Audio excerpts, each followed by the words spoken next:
The gun was 6 inches from her face. Evelyn Blackwood could see every detail, the scratches on the barrel, the oil residue near the trigger, the slight tremor in Vincent Drake's hand, not fear, but anticipation. His voice came low and poisonous. "You should have stayed down when I hung you from that tree."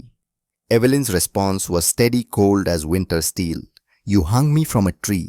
Now face the consequences." Her finger tightened on her own weapon. The warehouse exploded with sound. The fog came in like a living thing.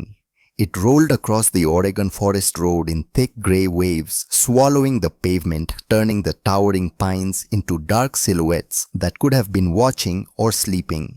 The air tasted of damp earth and moss, cold enough to sting the lungs. Nothing moved. Nothing made a sound.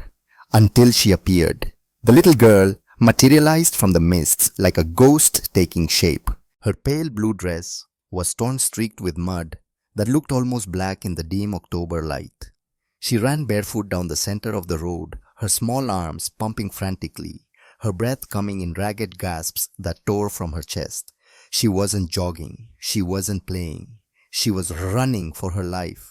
Her feet slapped against the wet asphalt, leaving bloody prints that vanished into the fog behind her.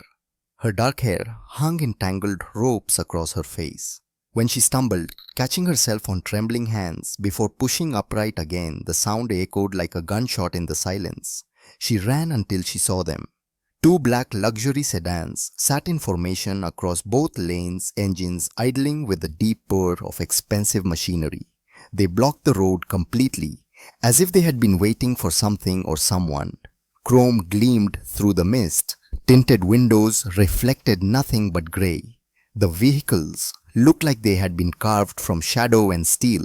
The little girl didn't hesitate. She didn't slow down. She ran straight toward them, her voice breaking the morning open. "Help!" The word ripped from a throat raw and desperate. "Please, someone, help!" The door of the lead vehicle opened. A man stepped out with the unhurried grace of someone accustomed to control. He was tall, broad-shouldered, dressed in a charcoal suit with a black shirt beneath no tie. The jacket hung open, revealing a glimpse of ink beneath the collar. Dark tattoos that crawled up his neck in patterns that told stories most people wouldn't want to read. His hair was dark, pushed back from a face that could have been carved from marble. Strong jaw, sharp cheekbones, eyes that held the gray of storm clouds. He looked dangerous in the way expensive things often are, beautiful and deadly in equal measure. His name was Dominic Ashford. In certain circles, that name carried weight that could crush bones. Behind him, 2 more car doors opened in synchronized silence. 2 men emerged, each wearing dark suits, each moving with the same disciplined precision. They spread out naturally, hands resting near concealed weapons, eyes scanning the fog-choked tree line with practiced vigilance. These were not bodyguards. They were extensions of Dominic's will. The first was Theodore Brennan, 40 years old, former Navy SEAL, salt and pepper hair, cropped military short, face weathered by sun and violence in equal measure. He moved like water, smooth and inevitable. The second was Griffin Walsh, younger, maybe 35, red hair, freckles that made him look boyish until you saw his eyes.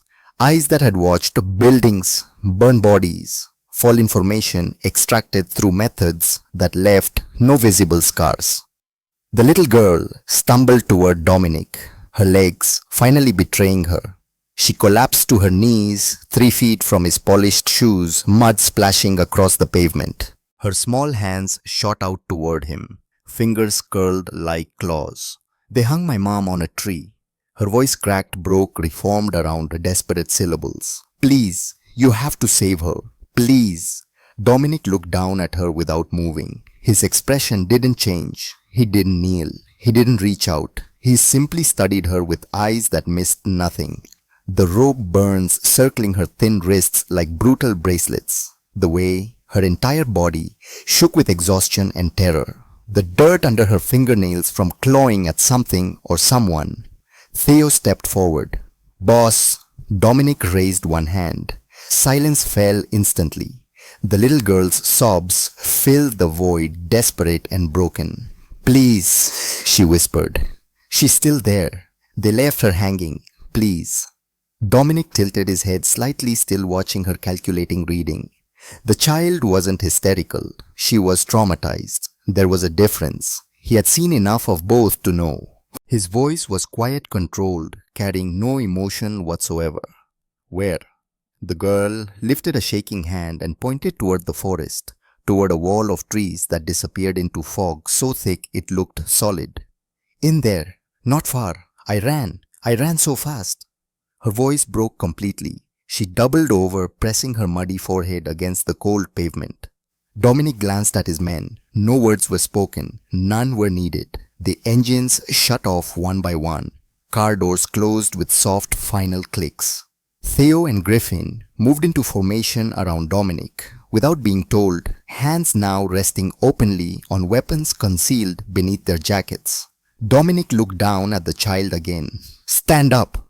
The girl struggled to her feet, swaying dangerously. Dominic caught her elbow, not gently, but not roughly either, and steadied her.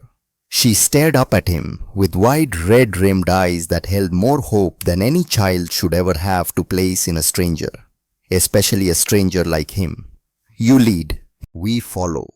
The girl nodded frantically, already turning toward the forest. She took 3 steps before her legs buckled again. This time Dominic didn't wait. He lifted her effortlessly, settling her against his side with one arm. She weighed almost nothing, like lifting a shadow. Hold on. Not a suggestion, a command. She wrapped her arms around his neck and buried her face against his shoulder. He felt her tears soaking through his expensive suit jacket. He ignored it. Dominic moved toward the tree line. Theo fell in ahead. Griffin covered the flank. They entered the forest as a single unit, swallowed immediately by fog and shadow. The trail the girl directed them down was barely visible, more animal path than human road. Branches clawed at their suits. Roots tried to trip them. The fog grew thicker, pressing close like something alive and curious. The temperature dropped 10 degrees in as many steps. Dominic felt the child's heartbeat slamming against his chest, a frantic percussion that matched the increasing tension in the air. His men moved silently, weapons drawn, eyes sharp. They knew this feeling. They had walked into ambushes before, but this was different. This felt heavier, wronger. The forest opened suddenly, the trees pulling back like curtains, revealing a stage. A clearing lay ahead, circular, unnaturally empty, and in its center stood a massive oak tree, ancient and gnarled, its branches spreading wide like judgment. Hanging from those branches, swaying slightly in a breeze that didn't exist anywhere else, was a woman. The little girl screamed. Dominic's expression didn't change, but his grip on the child tightened and his other hand moved to his weapon. Check her. Theo sprinted forward. The woman hung limp, her head tilted at an unnatural angle, arms stretched above her bound at the wrists with thick rope. Her feet dangled inches from the ground. She wore jeans and a dark sweater, both soaked through with morning dew. Her dark blonde hair hung across her face, obscuring her features. Theo reached her in seconds, pressed 2 fingers against her neck, searching for a pulse beneath cold skin. She's alive! His voice was tight, barely. Dominic didn't acknowledge the relief that should have followed those words. Relief was a luxury. Action was necessity. He shifted the girl in his arms, turning her face away from the sight of her mother hanging limp against the ropes. Don't look. Not comfort. An order. The girl buried her face deeper into his shoulder, her small body shaking with sobs that had no sound left in them. She had screamed herself empty. Griffin moved with immediate precision, pulled a tactical knife from his belt, and began scaling the tree with the efficiency of someone who had done harder climbs under worse conditions. Theo positioned himself beneath the woman, arms raised ready to catch her weight the moment the ropes were cut. Dominic watched them work, his mind already 3 steps ahead. Whoever had done this wasn't far. Rope burns on the girl's wrists meant she had been restrained. The fresh mud on her dress meant she had fallen multiple times while running. The terror in her eyes meant the men who had hung her mother were the kind who made examples, not idle threats. They were still close. They had to be. "Ready," Griffin called down to Theo. "Go." The rope parted with a sound like a sigh. The woman's body dropped. Theo caught her with surprising gentleness, lowering her immediately to the damp ground.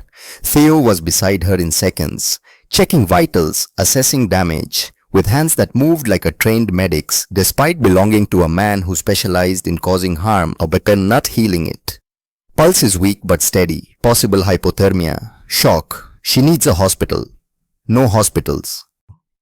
All three men looked at Dominic. They knew better than to question, but the silence itself was a question.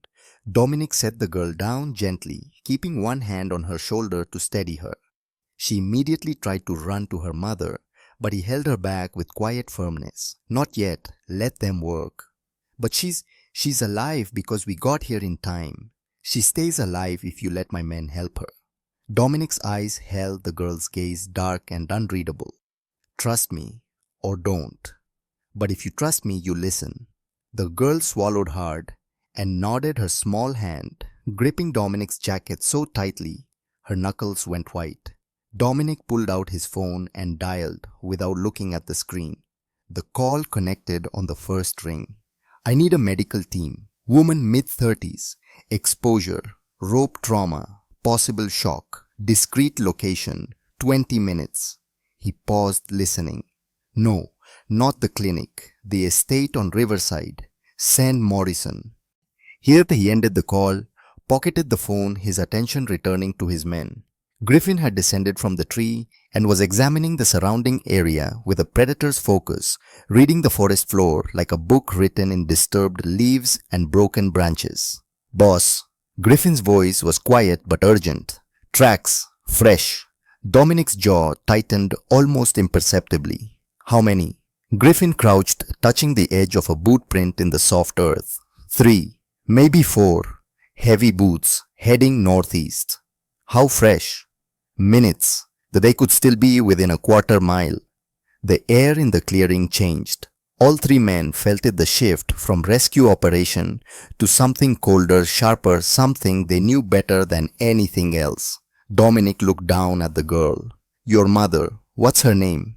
The girl's voice came small and broken. "Arya. My name is Arya and my mom is Evelyn. Evelyn Blackwood. Evelyn is going to be fine. My men will take care of her. But I need you to stay here with Theo while we..." "No." Arya's grip on his jacket became desperate. "Don't leave me. Please. They'll come back. They said they'd come back." "They won't come back." And this time there was something in Dominic's voice that made the promise sound like a death sentence for someone else. "I'm going to make sure of that." He gently pried Arya's fingers from his jacket and guided her to Theo, who had removed his suit jacket and draped it over Evelyn's unconscious form. "Stay with your mother. Theo will keep you both safe. If anyone comes who isn't us, he'll handle it." Theo met Dominic's eyes and nodded once. His hand moved to rest on the weapon at his hip. Dominic turned to Griffin. No words exchanged, none needed. The two men moved as one toward the northeast trail, leaving Theo crouched between mother and daughter like a suited guardian angel with a gun. Arya watched them disappear into the fog, her voice barely a whisper. "Where's he going?" Theo checked Evelyn's pulse again, his expression carefully neutral. "To send a message." "What kind of message?" Theo was quiet for a long moment, listening to the forest. In the distance, through the thick fog and ancient trees, he thought he heard voices shouting. Then nothing. The permanent kind. Arya didn't understand, not fully. But as she curled up beside her mother's still form, feeling the faint rise and fall of Evelyn's chest, some part of her, the part that had run barefoot through a nightmare, and somehow found exactly the right dangerous man to trust, understood enough. Theo worked, in silence, his hands moving with practiced efficiency, checking Evelyn's airways, monitoring her breathing, adjusting the jacket to preserve body heat. Arya sat pressed against his side, her eyes locked on her mother's face. Evelyn's skin had taken on a grayish pallor that made her look more ghost than human. Her chest rose and fell in shallow, irregular rhythms. Is she going to wake up? Theo's voice was gentle, patient, in a way that suggested he had children of his own. She will, but not yet. Her body shut down to protect itself. It's trying to recover. From what? Theo hesitated. How did you explain to a child what hanging from a tree by your wrists for hours did to the human body? The way circulation cut off, how muscles screamed, how the mind fractured under that kind of sustained agony. From being very scared for a very long time. Arya nodded slowly, accepting this answer because she understood fear intimately now. She had lived inside it for hours that felt like years. Why did they do it? My mom didn't hurt anybody. She just works at the diner. She brings me to school. She reads to me before bed. Her voice cracked. Why would someone hang her from a tree? Theo had no good answer for that. In his experience, cruelty rarely needed justification beyond the simple fact that some men enjoyed wielding power over those who couldn't fight back. But he couldn't say that to a child whose world had just been shattered. Some people are broken inside, and broken people break things. Arya processed these, her small fingers twisting the fabric of Theo's jacket that still covered her mother. Is Mr. Ashford broken? Theo's eyebrows rose slightly.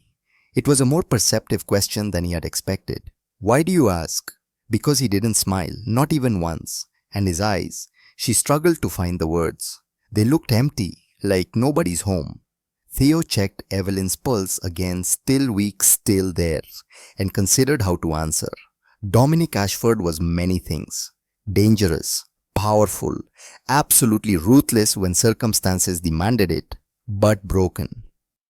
That was complicated. Mul Ashford isn't empty. He's careful. He's seen a lot of bad things. And he's done what he needed to do to survive them. That changes a person. Did it change you? Theo met the little girl's eyes and saw a sharpness there that survival had honed. She wasn't asking to be polite. She genuinely wanted to understand the men who had materialized from the fog to save her mother. Yes, it did. But you still helped us. Yes. So maybe Mr. Ashford isn't broken. Maybe he's just careful, like you said. Theo almost smiled. Almost. Maybe. A sound cut through the forest, distant but distinct. A shout, then another. The unmistakable crack of something that might have been a branch snapping or might have been something else entirely. Arya tensed her hand, shooting out to grip Theo's arm. What was that? Theo's hand moved to rest on his weapon, though he didn't draw it. Not yet. Mr. Ashford, is he okay? He's fine. How do you know? Because if he wasn't, we'd be hearing a lot more noise. Another sound drifted through the trees, this time. Unmistakably, a voice raised in pain or fear abruptly cut short. Then silence rushed back in, like water filling a void. Arya's breathing quickened. They're hurting someone. Yes. The men who hurt my mom. Yes. Arya was quiet for a long moment, processing this. Theo expected tears or fear or maybe moral confusion about violence being answered with violence. Instead, the little girl's voice came out cold and flat in a way that made her sound much older than her years. Good. 15 minutes later, the sound of an engine cut through the forest's silence. Low, powerful, deliberate. Theo's head snapped up his weapon, already halfway out of its holster, before he recognized the distinct purr of Dominic's Mercedes navigating the narrow trail. Stay down. He positioned himself between Arya and the approaching vehicle. But it was Dominic who emerged from the fog, first walking ahead of the car that rolled slowly behind him. His charcoal suit was pristine except for a few leaves clinging to his shoulders. His expression remained as unreadable as ever, though Theo, who had worked with him for 7 years, noticed the slight tension in his jaw, the way his knuckles were reddened. Behind him, Griffin drove. Dominic's eyes went immediately to Evelyn's motionless form, then to Arya, then to Theo. Status: stable but critical. Pulse is strengthening. No signs of internal bleeding, but she needs proper medical attention. Hypothermia is setting in. Dominic nodded once, then crouched beside Arya. The little girl stared at him with wide eyes, searching his face for something answers reassurance, confirmation of what she had heard in the distance. Your mother is going to a safe place. Doctors will take care of her. You'll stay with her the entire time. Arya's voice was barely a whisper. What about those men? Dominic held her gaze. They won't bother anyone again. Something in the simplicity of that statement made Arya's shoulders drop slightly, as if a weight she had been carrying finally lifted. She didn't ask how. She didn't ask what happened. Some truths didn't need elaboration. Thank you. Dominic stood without acknowledging the gratitude already moving to help Theo lift Evelyn. They worked in synchronized silence. Dominic supporting her shoulders while Theo took her leg, transferring her carefully into the back seat of the Mercedes. Griffin had already spread additional blankets across the leather, preparing a makeshift stretcher. Arya, get in. The girl scrambled inside immediately, positioning herself beside her mother, one small hand clutching Evelyn's cold fingers. Dominic slid in after her, his large frame filling the remaining space. Go! The Mercedes reversed with surprising agility down the narrow trail, Griffin's hands steady on the wheel despite the treacherous terrain. Branches scraped against windows like skeletal fingers, trying to hold them back. The fog pressed close, making it nearly impossible to see more than 10 feet ahead. But Griffin had driven worse roads under worse conditions. His eyes never left the path. In the back seat, Dominic monitored Evelyn's breathing, his fingers resting lightly on her wrist to track her pulse, weak but present, consistent. The human body was remarkably resilient when given a chance.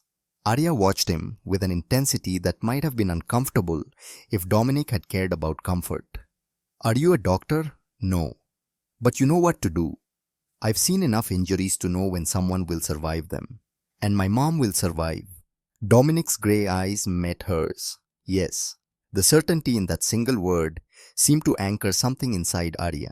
Her grip on her mother's hand loosened slightly, the panic that had been driving her forward for hours finally beginning to recede. The Mercedes broke free from the forest trail and onto the main road, acceleration smooth and immediate. The fog thinned as they left the woods behind, morning light struggling through grey clouds overhead. "ETA," Dominic said. Griffin's response was immediate. 12 minutes. Theo pulled out his phone, typing rapidly. Morrison confirms medical team is in position. Surgical suite prepped if needed. Blood supply ready. Good. Arya's head swiveled between the men, processing the efficiency of their communication, the way they moved like parts of a single machine. Where are we going? You said not a hospital. Somewhere safer. Somewhere the men who hurt your mother have no connections, no reach, no way to finish what they started. But Arya hesitated, glancing toward the forest disappearing behind them. They're not going to finish anything, are they? No. The word hung in the air, final as a closing door. The Mercedes ate up the miles luxury suspension, smoothing out imperfections in the road that would have rattled a lesser vehicle. Inside, Evelyn's breathing began to deepen slightly, her body's survival mechanism slowly engaging now that she was warm, horizontal, relatively safe. She moved. Arya's voice was sharp with hope. Her fingers, I felt them move. Theo turned in his seat to look. Reflex. Her nervous system is coming back online. That's good. But she's not waking up. Not yet. Maybe not for hours. Her mind needs time to process what happened. Sometimes the body heals faster than the brain allows. Arya absorbed this, her thumb stroking her mother's hand in small repetitive circles. Will she remember what they did? Theo's voice was honest, gentle. Probably, but memories lose their teeth over time, especially when you survive them. I'll remember too, forever. Dominic glanced at her, his expression unreadable. Yes, you will. Well, is that bad? That depends on what you do with the memory. Arya considered this, her young mind working through concepts most children never had to contemplate. What should I do with it? Survive, grow stronger, make sure no one ever has that kind of power over you again. It wasn't comfort. It wasn't therapy. It was the cold pragmatism of someone who understood that trauma could destroy or forge. And the choice, however unfair, ultimately belonged to the survivor. "We're here," Griffin announced, turning onto a tree-lined private drive that led to a sprawling estate hidden behind high stone walls and iron gates that opened automatically as they approached. A medical team waited at the entrance, 3 people in surgical scrubs, a gurney-ready equipment bags in hand. The Mercedes stopped smoothly. Doors opened in coordinated sequence, and Evelyn Blackwood, still unconscious but breathing steadily, was transferred into hands that knew exactly how to pull her back from the edge. Arya started to follow the gurney, but Dominic's hand on her shoulder stopped her gently. "Let them work first. 5 minutes, then you can stay with her as long as you want." Arya nodded, watching her mother disappear through pristine white doors. She was still alive. They both were. And that was enough. The estate was a study in contradictions. Luxury wrapped around security. Elegance concealing violence. Crystal chandeliers hung above surveillance monitors. Marble floors gleamed beneath weapon racks hidden behind false panels. It was the kind of place where men like Dominic Ashford conducted business that never appeared in ledgers or court documents. Arya sat in an oversized leather chair in the study, her muddy feet dangling inches above the Persian rug. Someone had brought her warm tea that she hadn't touched and a blanket she had wrapped around herself like armor. Through the open doorway, she could see medical personnel moving efficiently around her mother in the adjacent room. Dominic stood by the window, phone pressed to his ear, his voice low and controlled. Yes, complete discretion. No police reports, no records. A pause. "Because I said so." He ended the call, pocketed the device, his attention shifting to Arya. The little girl stared back at him with eyes that had seen too much, understood too little, but trusted completely. "Your mother is stable. The doctors are closing the lacerations on her wrists. She'll have scars, but she'll heal." Arya nodded slowly. "Can I see her?" "Soon. They're finishing." The door burst open. Theo entered with swift purpose, his expression darker than usual. He carried a tablet in one hand and held it out to Dominic without preamble. "We have a problem." Dominic took the device, his eyes scanning whatever was displayed there. His jaw tightened almost imperceptibly, the only outward sign of whatever he was processing. "Show me." Theo tapped the screen. Arya watched Dominic's face as he absorbed information she couldn't see. The temperature in the room seemed to drop several degrees. While we were en route, Griffin found them at the clearing after we left. Fresh prints. He photographed everything before the medical team arrived. Dominic handed the tablet back, his mind already working through implications and responses.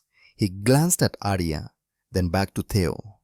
"Take her to her mother. Stay with them both." "Boss." "No." Theo understood the dismissal for what it was, protection, not disrespect. He extended a hand to Arya. "Come on, your mom is asking for you." Arya's face lit up. "She's awake. Just barely, but she wants to see you." The little girl scrambled from the chair and took Theo's hand, casting one backward glance at Dominic before disappearing through the doorway. Dominic waited until he heard the door to Evelyn's room close before speaking. "Griffin." The man appeared in the doorway within seconds, as if he had been waiting for the summons, which he had been. "Sir, show me everything." Griffin pulled out his phone and swiped through a series of photographs with methodical precision. "I went back after we loaded Evelyn into the car. Wanted to document the scene in case we needed evidence later." He held out the phone. Dominic took it, his eyes narrowing as he studied the images. The clearing looked different in the photographs, less ethereal, more clinical. The massive oak tree dominated the frame rope still dangling from its branches like a severed limb. But it was the ground that told the real story. Boot prints, dozens of them, some old, trampled into mud by the initial attack, but others fresh, deep, purposeful cutting across the clearing, in a path that led away from the tree. These weren't there when we arrived. It wasn't a question. "No, sir. I'm certain. I checked the perimeter when we first entered. These tracks were made after we left. Someone came back." Dominic swiped to the next image, a closer shot of the prints, with Griffin's tactical knife placed beside them for scale. Large boots, Heavy tread, military-grade soles, the kind worn by men who expected trouble and dressed accordingly. 4 separate patterns, Griffin continued. 4 different men. They approached from the northeast. Same direction the original attackers fled. They stopped at the tree, likely discovered the cut rope, then spread out searching for the bodies of their friends. Yes, sir. Dominic swiped again, showing a cluster of prints near the oak's massive trunk. They stood here for several minutes. You can see where the ground is more disturbed, like they were arguing. Dominic studied the image, his tactical mind reconstructing the scene. 4 men returning to find their companions gone. No blood, no bodies, just an empty clearing and a cut rope. They would have questions, and men with questions often made dangerous decisions. They followed our trail. Griffin nodded grimly. Tracked us back to the main road. I found prints near where we had parked the cars. They would have seen the tire marks the direction we went. Did they follow further? Unknown. I lost the trail on the asphalt. But Sir Griffin hesitated, which was unusual for him. They know someone interfered. They know their operation was compromised. And they're looking for whoever did it. Dominic handed the phone back, his expression carved from ice. How many did we leave in the woods? 3 confirmed. The 4th escaped during the initial confrontation, took off running before we could secure him. Description: medium built, wore a red jacket, moves fast. I winged him with a shot, but he made it to a vehicle we didn't know was there. Dirt bike by the sound of it. Dominic was silent for a long moment, processing variables, calculating risks. 4 men returning to the clearing meant the original group was larger than they had anticipated. Organized, coordinated, the kind of crew that didn't take losses lightly. And now they knew someone had interfered. They'll retaliate. Against who? They don't know who we are. They know someone cut Evelyn down. They know someone took her. And they know enough to come back looking. Dominic's eyes went to the closed door where Arya and her mother waited. They'll go to the places she might run. Her home, her work, people she knows. We have her here, she's protected. For now, but we can't keep her forever. And they'll wait. Dominic's jaw set with decision. No, waiting gives them time to regroup, to plan, to bring in reinforcements. What are you suggesting? Dominic met Griffin's eyes, and in that gaze was the cold calculation of a man who had built an empire on decisiveness. We go back tonight. We find them before they find us. Griffin didn't smile, but something like satisfaction crossed his features. I'll tell Theo to prep full gear. This won't be a conversation. Understood. Evelyn Blackwood opened her eyes to white ceiling tiles and the antiseptic smell of medical equipment. Her first thought was that she was dead. Her second thought was pain sharp and throbbing in her wrists, dull and aching through her shoulders. Every muscle in her body screamed protest. Her third thought was Arya. She tried to sit up. Hands immediately pressed her back down, gentle but firm. Easy. You're safe. You're okay. The voice was unfamiliar female professional. Evelyn's vision swam, then focused. A woman in scrubs stood beside her bed, dark hair pulled back, kind eyes behind wire-rimmed glasses. Where's my daughter? Right here, Mom. Arya's face appeared in Evelyn's line of sight, tear-streaked but smiling. The little girl climbed onto the bed carefully and wrapped her arms around Evelyn's neck. I found help. I ran and I found him and he saved you. Evelyn held her daughter with the arm that wasn't connected to an IV drip. Her other arm was heavily bandaged from palm to elbow. Who did you find? A man in a black car. He wasn't scary to me. He saved you, Mommy. He cut you down from the tree. Evelyn's memory was fragmented pieces, scattered like broken glass. She remembered the forest, Drake's men, the rope cutting into her wrists as they hoisted her up. Arya's screams. Then nothing. Until now. Where am I? The door opened. A man entered, tall, expensive suit, dark hair, eyes the color of storm clouds that Arya had described perfectly. Dominic Ashford, though Evelyn didn't know that yet. He moved with the confidence of someone who owned every room he entered, stopped at the foot of her bed, studied her with an expression that gave nothing away. You're at my estate, under my protection. The men who hurt you won't reach you here. His voice was quiet even, but carried absolute certainty.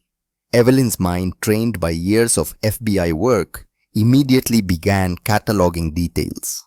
His posture, his clothes, the way the medical staff deferred to him without question, the expensive watch on his wrist, the tattoos were visible at his collar and on his hands. This was not a good man, but he was the man who had saved her life. Who are you? Someone who doesn't like seeing children watch their mothers die. Not an answer, but it was all he offered. Evelyn looked at Arya, then back at Dominic. Thank you for stopping, for listening to her. Dominic's expression didn't change. Your daughter is brave. She ran toward danger to save you. That kind of courage is rare. He turned to leave. Wait. Dominic paused, didn't turn around. The men who did this, did you? They won't bother you again. Evelyn understood. She had spent enough years in law enforcement to read between those lines. Good. Now Dominic did turn, surprise flickering across his features, so quick it might have been imagined. Most people in your position would be concerned about the moral implications. Evelyn's voice was steady cold as winter stone. Most people haven't been hung from a tree while their daughter watched. Something that might have been respect crossed Dominic's face. Rest. Heal. We'll talk when you're stronger. He left before she could respond. Arya snuggled closer to her mother. I like him. He kept his promise. He said he'd save you and he did. Evelyn stroked her daughter's hair, her mind already working through everything that had happened. Everything that was still happening. She had been undercover at Vincent Drake's club for 6 months. Gathering evidence. Building a case. She had witnessed a murder. Recorded it. Hidden the evidence. And Drake had found out. He had sent men to make an example of her to terrify her into silence. But they had failed. Because her daughter had run through fog and forest and found a man whose conscience wouldn't let him drive past a crying child. Evelyn looked at the closed door where Dominic had exited. She had been saved by a criminal, protected by someone who lived outside the law she had once sworn to uphold. The irony wasn't lost on her, but neither was the cold calculation forming in her mind. Drake had tried to kill her, had traumatized her daughter, had shown no mercy. And now she had access to a man with resources, connections, and apparently a willingness to help. Evelyn had spent years being an analyst, gathering information, building cases, working within the system. But the system had failed her. The judges Drake owned, the cops on his payroll, the witnesses who disappeared. Maybe it was time to work outside the system. Maybe it was time to finish what Drake had started, her way. Arya was falling asleep against her shoulder, safe, warm, alive. Evelyn kissed her daughter's forehead and began to plan. Dominic's phone vibrated. Unknown number, he answered. Hello, Mr. Ashford. The voice was smooth, cultured, and familiar from intelligence reports Griffin had compiled. Vincent Drake. Dominic's expression didn't change, but his hand tightened fractionally on the phone. I'm impressed. You know my name. I know everything about you, your businesses, your territories, your moral flexibility when it comes to damsels in distress. What do you want? I want what's mine. The woman you rescued has something that belongs to me. I'd like it back. She's not yours to take. Drake's laugh was cold. Everything in this city is mine to take, but I'm reasonable. Return the woman and her daughter. Let me finish my business, and we'll forget you interfered. And if I refuse, then you've started a war you can't win. Dominic was quiet for a long moment. You hung a woman from a tree, terrorized her child, and now you're threatening me. I don't think you understand who you're dealing with. Oh, I understand perfectly. You're powerful, dangerous, but not untouchable. Drake paused. Nobody's untouchable. You're right, nobody is. Dominic ended the call. Griffin appeared in the doorway. Boss, that was Drake, I know. Dominic set his phone down, his mind processing the new variables. Drake knew who he was, had researched him, was prepared for confrontation. This was no longer a simple rescue. This was the opening move in a game Drake had been playing while Dominic was still learning the rules. He glanced toward the medical wing where Evelyn rested, where Arya slept curled against her mother. Two innocents caught in the crossfire of violence. They hadn't started. Dominic had told himself he would protect them, get them medical care, then move on. But Drake had made it personal. And Dominic Ashford never walked away from personal. Griffin, sir, find out everything. I want Drake's life spread out on my desk by morning. Business, properties, associates, enemies, weaknesses, everything. And the woman, Dominic considered this. When she wakes properly, we talk. I need to know what Drake wants badly enough to threaten me over it. Griffin nodded and started to leave, then paused. Boss, if this goes sideways, if Drake has the connections he claims, then we remind him why empires fall when they threaten children. Dominic's voice was quiet, but carried the weight of absolute conviction, the kind that started wars or ended them. Evelyn woke again 2 hours later, more lucid, now pain managed by medication, mind sharpening. Arya slept in a chair beside her bed, wrapped in blankets, face peaceful, in a way it hadn't been in days. The door opened quietly. Dominic entered and moved to stand near the window, maintaining distance. We need to talk. Evelyn had been expecting this. All right. Vincent Drake called me. He wants you back. Evelyn's face went pale, but her voice remained steady. What did you tell him? That he made a mistake threatening me. Dominic turned to look at her. But I need to understand what I'm protecting. Drake said you have something of his. What is it? Evelyn met his gaze, assessing, deciding how much truth to share with this dangerous stranger who had saved her life. She made her choice. I have a video of Drake executing Judge Marcus Hewitt 3 months ago in the basement of his club. Dominic's expression didn't change, but his attention sharpened. Why do you have this video? Because I'm not just a waitress. Then what are you? Evelyn took a breath. I'm FBI, or I was, retired 5 years ago after Arya was born. But 8 months ago, Drake's operation started expanding, targeting territory that included schools, playgrounds, places where children play. Her voice hardened. I couldn't sit by and watch, so I went back undercover, got a job at his club, started gathering evidence. And you witnessed a murder. I recorded it, hid backups, was building a case to bring down his entire network. Dominic was silent for a long moment, and he found out. Not until 3 days ago. Someone in the police department is on his payroll. They told him about the investigation. Drake panicked, sent men to tie up loose ends. By hanging you from a tree. Evelyn's hand unconsciously went to her bandaged wrist. He wanted to send a message. To me. To anyone else who might cooperate with authorities. This is what happens to informants. Where's the video now? Safety deposit box, bank downtown. I have until tomorrow afternoon to retrieve it before Drake's people access it. Wow, how long until tomorrow afternoon? Evelyn glanced at the clock. 24 hours. Dominic processed this, his tactical mind already forming plans. You're FBI trained. Was. I haven't been in the field in 5 years. But you know how to handle yourself. I know how to gather information, analyze patterns, build cases. She met his eyes directly. But I don't know how to fight a man with an army. That's not my skill set. Dominic crossed his arms, studying her. What do you want from me? Evelyn's response was immediate. Help me finish this. Drake won't stop. He has 19 other women on a list. Single mothers who saw something they shouldn't have. If I go into witness protection, he kills them all. If I testify, his judges throw out the case. If I run, he hunts me forever. She paused. The only way Arya is ever safe is if Drake's empire burns to the ground. You want me to start a war with Vincent Drake? I want you to help me end one. Dominic was quiet, weighing options, calculating risks. Griffin entered with a tablet and set it on the bedside table. Boss, Drake's file. Dominic picked it up and scanned quickly, his expression darkening. How many? 19 confirmed.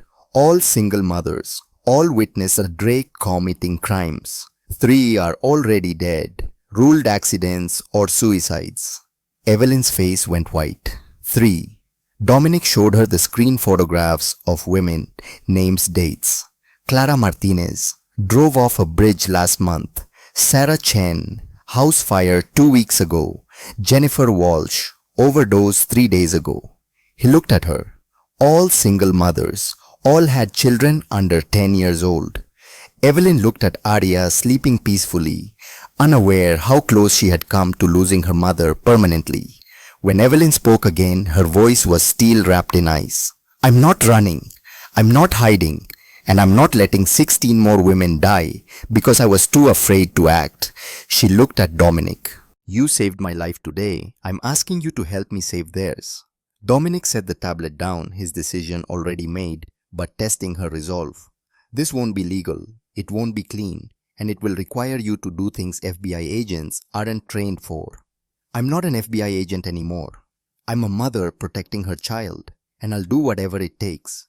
Even if it means becoming what you claim to fight against. Evelyn didn't hesitate. I'd rather be a living monster than a dead martyr. Dominic almost smiled. Almost. Tomorrow afternoon, we retrieve the video. Then we make our move. Thank you. Don't thank me yet. Drake has connections we're still mapping. This could go wrong in 100 ways. Then we plan for 101. Dominic moved toward the door, then paused. Get some rest. Tomorrow you start training. Training for what? For war. Dawn broke cold and grey over the Ashford estate. Evelyn Blackwood stood at the window of her room, watching pale light creep across manicured lawns. Her wrists ached beneath fresh bandages. Her shoulders burned with every small movement. Her body was a catalogue of pain, but her mind was clear, sharp, ready. Behind her, Arya slept peacefully. In the large bed, face relaxed, breathing steady. The nightmares hadn't come last night, or if they had, exhaustion had been merciful enough to erase them upon waking. Evelyn's phone sat on the nightstand, still off, still holding Drake's threat from yesterday like a coiled snake. 24 hours, no less than that now. 18 hours until the bank closed, until Drake's people accessed her safety deposit box, until the only evidence that could bring him down disappeared forever. A soft knock at the door. Come in. Dominic entered. He wore dark jeans and a black shirt, more casual than yesterday's suit, but no less dangerous. He carried 2 cups of coffee and set one on the table beside her. You should be resting. I've rested enough. Evelyn took the coffee, let the warmth seep into her hands, the familiar ritual grounding her. Your daughter is still sleeping. She had nightmares for months after her father died. Last night was the first peaceful sleep she's had in 3 days. Dominic was quiet, processing this new information. I didn't know you were a widow. Car accident, 5 years ago. Drunk driver ran a red light. James died instantly. She took a sip of coffee. Arya was 3. Doesn't remember him much, just fragments. His laugh, the way he sang off key, how he made pancakes shaped like animals. I'm sorry. Evelyn shook her head. Don't be. I've grieved, moved forward, but it taught me something important. What? That life can end in seconds, without warning, without fairness. And the only thing that matters is protecting the people you love while you still can. She looked at Dominic directly. That's why I won't run from Drake. That's why I need your help. Because waiting for him to strike again is just another way of dying. Dominic studied her, this woman who had been hung from a tree yesterday, who should have been broken, traumatized beyond function. Instead, she stood here calm, determined, planning war. Training starts in 30 minutes. Eat something first. You'll need your strength. What kind of training? The kind that keeps you alive when Drake's men come for you again. Evelyn nodded. I'll be ready. The estate's basement had been converted into something between a gym and a tactical training facility. Mats covered the floor. Weapons lined the walls in locked cases. Targets hung at varying distances. Evelyn descended the stairs, Arya's hand in hers. Can I watch Mommy? Evelyn hesitated. She didn't want her daughter seeing more violence, even simulated violence. Dominic appeared behind them. Theo's daughter is visiting today, and my daughter Bella. They're having breakfast in the garden. Arya can join them. Arya looked up at her mother, uncertain. It's okay, baby. Go make friends. I'll just be down here. Will you be safe? Evelyn knelt and met her daughter's eyes. I'm learning how to keep us both safe. That's what this is about. Arya hugged her tightly, then followed Theo out toward the garden, leaving Evelyn alone with Dominic in the training room. He moved to a cabinet and began pulling out equipment, tactical vest, gloves, safety glasses. You said you were FBI. How long has it been since you trained? 5 years, since before Arya was born. Combat training. Evelyn shook her head. I was an analyst. Intelligence gathering, pattern recognition, building cases. I had basic defensive training, but nothing extensive. Dominic turned to look at her. Then we focus on what you already know and refresh it. How to move, how to shoot, how to survive if someone gets close. I don't have time for slow progression. Drake's deadline is in 18 hours, I know, which is why we focus on what matters. Survival skills, not perfection. He handed her the tactical vest. Put this on. We'll start with firearms, then close combat, then scenario training. Evelyn took the vest, her hands steady despite the adrenaline beginning to course through her system. I've shot guns before, range training, qualifications. This isn't range training. This is learning to shoot when someone is shooting back. The first hour was brutal. Dominic didn't coddle her, didn't make allowances for her injuries or her fear. He treated her like a soldier in training, which was exactly what she needed. Grip, stance, sight alignment. Evelyn's hands remembered more than her mind did. Muscle memory from 8 years ago surfacing. Imperfect but present. She fired. The target's center mass received a tight cluster. Not perfect grouping, but effective. Again, but this time move. People don't stand still when you're shooting at them. Evelyn shifted, fired, hit the target, but with wider spread. Better. Again. They ran the drill 20 times. Until her arms shook, until sweat soaked through her shirt, until the movements became automatic. Dominic called a break. Evelyn sat heavily on a bench, drinking water, her wrists screaming protest beneath the bandages. You're better than you said. I told you. I had training, just not recently. Training isn't the same as using it under pressure. You're holding back. Evelyn looked up at him. What do you mean? You're shooting to qualify, not shooting to kill. There's a difference. You need to flip that switch in your mind. He crouched in front of her eye level. When Drake's men come for you again, they won't hesitate. They won't aim to wound. They'll aim to end you. And if you're still thinking like an analyst trying to build a case, you'll die. Evelyn held his gaze. So what do I think like? A mother protecting her daughter. Someone who will do absolutely anything to make sure Arya lives to see tomorrow. Something cold and hard crystallized in Evelyn's chest. Show me again. The second hour was different. Dominic set up new targets, not the standard bullseye circles. These were human silhouettes, detailed, realistic. And behind them, he placed a smaller target. That's Arya. Drake's men have her. You have 3 seconds before they kill her. What do you do?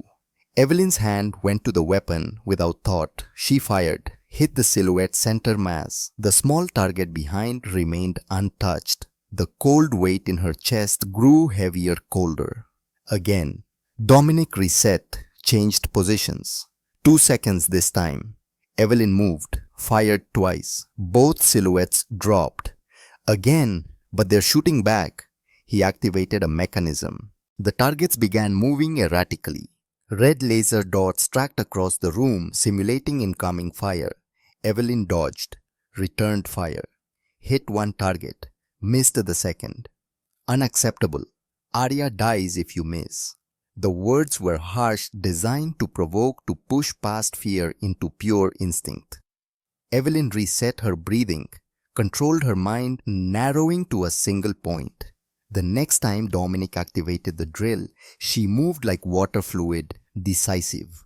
Both targets neutralized. The small target never in danger. Good. That's what I need to see. Evelyn lowered the weapon. Her hands weren't shaking. Her heartbeat was steady. The switch Dominic mentioned had flipped. She was no longer FBI analyst Evelyn Blackwood trying to follow rules. She was a mother who would burn the world to ash before letting anyone hurt her daughter again. Lunch was quiet. Evelyn sat in the garden with Arya, watching her daughter play with two other girls. One was small, maybe 3 years old, with dark curls and grey eyes, Bella Dominic's daughter. The other was older, perhaps 16, with dark hair and watchful eyes that tracked every movement with the awareness of someone who had learned to be vigilant. That's Nora, Theo's daughter. Dominic had appeared beside her, silent as smoke. She seems nervous. She has reason to be. Drake held her hostage for 6 months, used her as leverage against Theo. Evelyn's jaw tightened. How many others? How many people has Drake hurt?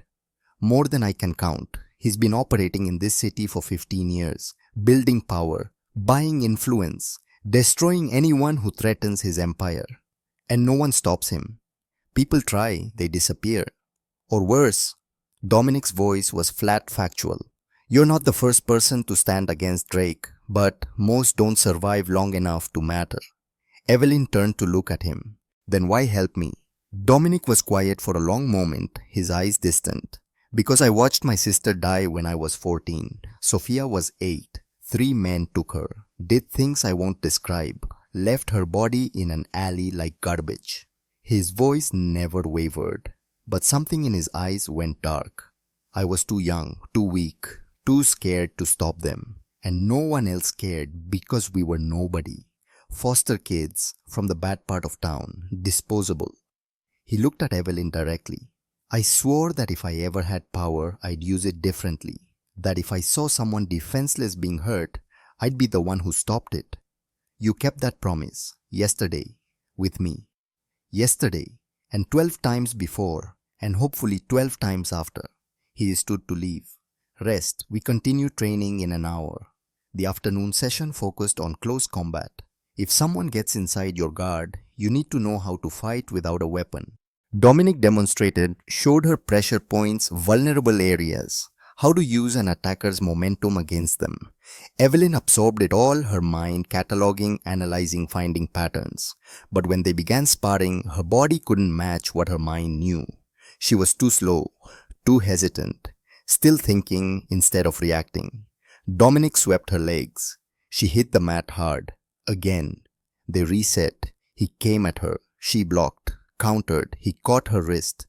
She tried to break free using the technique he'd shown her. Failed. Hit the mat again. Stop thinking. React. I'm trying. Try harder. Drake's men won't give you time to think through each move. They ran the drill again and again and again, until Evelyn's body was one massive bruise, until frustration boiled over into anger. The next time Dominic came at her, she didn't think, didn't plan. She reacted, blocked his initial strike, stepped inside his guard, drove her elbow into his ribs. When he shifted to compensate, she used the momentum to take his balance. Swept his legs. Dominic hit the mat. Evelyn stood over him, breathing hard, fists clenched. Better. He smiled. Actually smiled. The first genuine expression she'd seen from him. Much better. That's what I need. Raw. Instinctive. He stood and brushed himself off. Where did you learn to fight like that? Evelyn's voice was quiet, almost distant. Foster care. 12 different homes between ages 4 and 18. You learn fast or you don't survive. Dominic understood. His own childhood had taught similar lessons. Then you already know how to survive. You just forgot. I'm reminding you. At 4 o'clock, Griffin entered the training room, his expression grim. Boss, we have a situation. Dominic and Evelyn both looked up. What kind of situation? Griffin handed Dominic a tablet. Someone's been tracking our security feeds. Professional, military-grade encryption. I traced the access point. Oh, Weapon Police Department. Detective Murphy's terminal specifically. Evelyn's blood went cold. Murphy, Drake's brother-in-law. Dominic's expression hardened. Griffin, report. Griffin pulled up surveillance footage. Murphy's been monitoring the estate for the past 6 hours. He knows Evelyn is here, knows about Arya, has full access to our external camera feeds. Does Drake know? Unknown. But Murphy meets with Drake every Tuesday. Today is Tuesday. Evelyn stepped forward. How long until the meeting? Griffin checked his watch. They meet at 6 p.m. Drake's club, private room upstairs. Evelyn looked at Dominic. We need to stop Murphy before he reports everything to Drake. Dominic was already moving, pulling out his phone. Theo, Griffin, full gear. We intercept Murphy before he reaches the club. He looked at Evelyn. You stay here. Guard area. No. Dominic turned, surprise flickering across his features. No, Evelyn's voice was steel. I've trained all day for this. I know Murphy. Worked with him when I was FBI. If anyone can get him to talk, it's me. You're not ready. I don't need to be ready. I need to be there.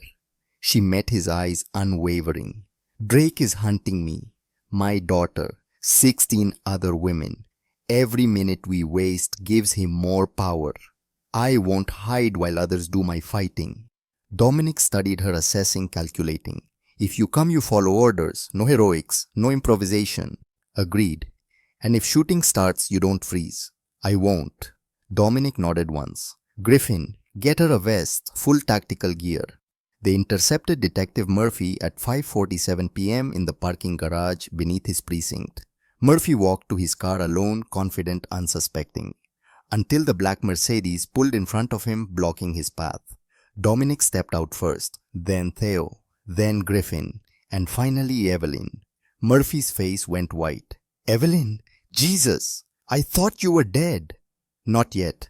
Her voice was cold flat. Murphy's hand moved toward his service weapon. 3 guns immediately trained on him. Don't. Theo's voice was calm, absolute. Murphy's hand stopped, raised slowly. What do you want? Answers. Evelyn stepped closer, her tactical vest making her look larger, more dangerous. You've been watching the Ashford estate, tracking our movements. Why? Murphy licked his lips, nervous sweat beading on his forehead. I don't know what you're talking about. Evelyn pulled out her phone and showed him screenshots Griffin had captured. Your terminal, your access codes, your surveillance logs. Don't lie to me, Marcus. Murphy's shoulders sagged. Drake has my daughter, Emily. She's 7. He took her yesterday. Said if I don't report on you, he'll kill her.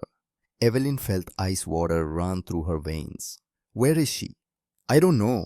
He moves hostages every 6 hours, different locations. I've been trying to find her, but his voice cracked. I'm her father. What was I supposed to do? Save her by helping us destroy Drake. Murphy laughed, bitter and broken.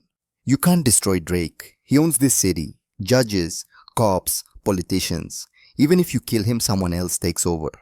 Evelyn's voice didn't waver. Then we kill them all.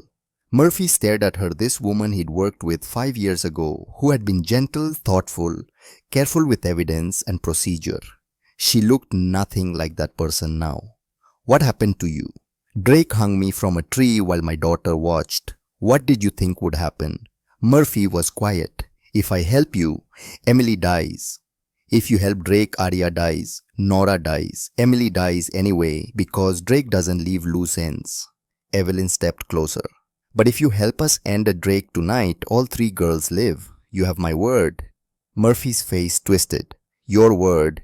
You're asking me to trust someone who's working with the Ashford crew. Criminals. I'm asking you to trust a mother who will do absolutely anything to protect children. All children, including yours. Something in her voice, some absolute conviction, made Murphy hesitate. What's your plan? Evelyn looked at Dominic, who nodded. Drake's meeting you at 6. His club, private room. You're going to that meeting, but you're wearing a wire. And you're going to get him to confess where he's keeping the hostages. Murphy shook his head. He'll search me. Always does. Metal detectors at every entrance. Griffin stepped forward. Not metal. Organic compound. Undetectable. State of the art. He held up a device the size of a button. Digestible. Activated by stomach acid. Transmits for 6 hours before dissolving completely. Drake will never know. Murphy stared at the device. You want me to swallow a bug? I want you to save your daughter. Evelyn's voice cut through his hesitation. Murphy looked at her, at Dominic, at the 2 other men who stood ready to do whatever was necessary. If this goes wrong, it won't. How can you be sure? Because I'm betting my daughter's life on it too. That seemed to reach him, the understanding that they were all parents, all desperate, all willing to risk everything for their children. Murphy took the device from Griffin. Tell me exactly what I need to do. 23 minutes later, Detective Marcus Murphy walked into Paradise Club, Drake's fortress, built with money from drugs and violence and broken lives. The metal detector beeped. Security searched him thoroughly, found his service weapon, confiscated it, found his phone, took that too, found nothing else. Because the organic transmitter was already dissolving in his stomach, acid sending clear audio to the receiver Griffin monitored from the Mercedes parked 2 blocks away. Evelyn sat in the back seat, headphones on, listening.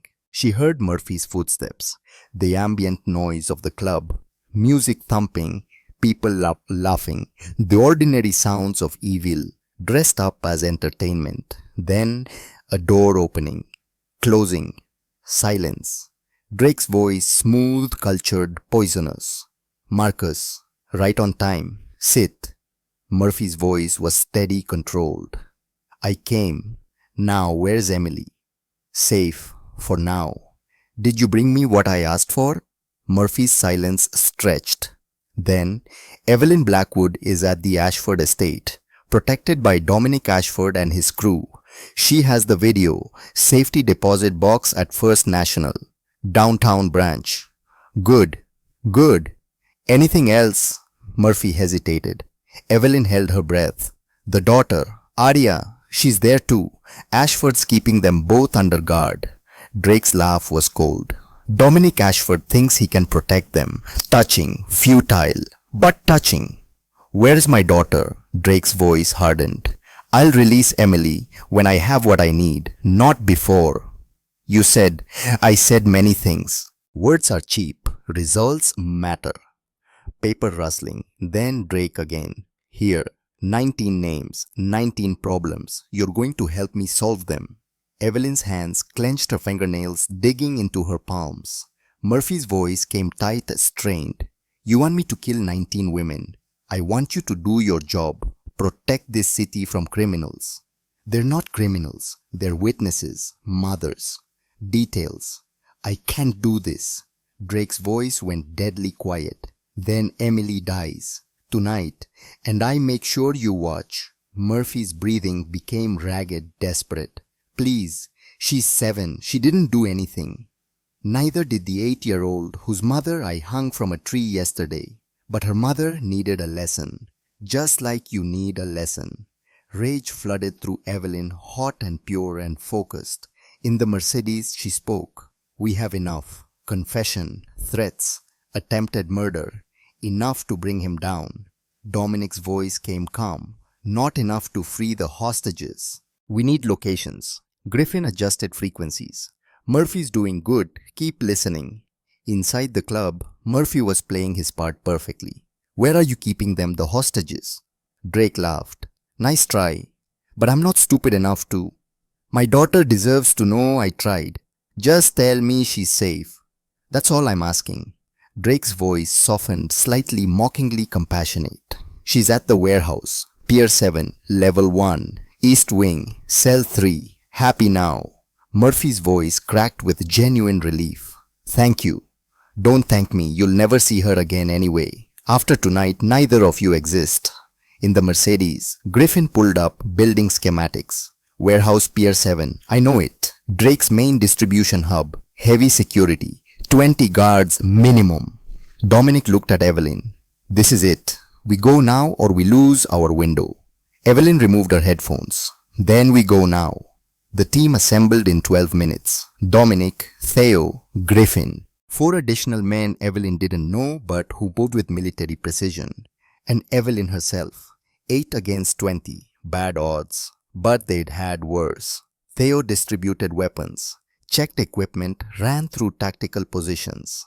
Evelyn found herself standing beside a man who introduced himself as Marcus. Not Detective Murphy, but different Marcus. Former Special Forces. Face scarred from combat. Evelyn didn't want to imagine. First time in a hot zone, his voice was neutral, not judgmental, just assessing. No, Evelyn's response was automatic. But then she corrected herself. Yes, FBI training was simulations. This is real. Marcus nodded. Stay behind me. Follow orders. Don't freeze. You'll do fine. How do you know? Because Dominic only brings people who are ready. If he thinks you can do this, you can. It should have been reassuring. It wasn't. But Evelyn appreciated the attempt. Dominic gathered them in a circle. Entry points, 3 teams, Team Alpha Theo leads. Front entrance, create a diversion. Team Beta Griffin leads. South loading dock, disable communications and power. Team Charlie I lead. East wing, extract hostages. Evelyn, you're with me. She nodded. Murphy is still inside with Drake. Once we breach, Drake will know. He'll either kill Murphy or use him as leverage. Either way, Murphy's exposure ends the moment we move. What about Emily and the other hostages? Theo's daughter Nora confirmed location cell 3, Emily Murphy cell 4, 2 additional women's cells 5 and 6. We extract all 4 simultaneously. What about Drake? Dominic's expression went cold. Drake is mine. At 7:43 p.m., Arya woke from her nap at the Ashford estate. She found Bella playing with dolls in the sitting room. Where's my mommy? Bella looked up, her 3-year-old face serious. Miss Evelyn had to go help Mr. Dominic, but she'll be back soon. Arya felt ice form in her stomach. She went to fight the bad men. Bella nodded solemnly. But Mr. Dominic is really strong, and your mommy is brave. They'll win.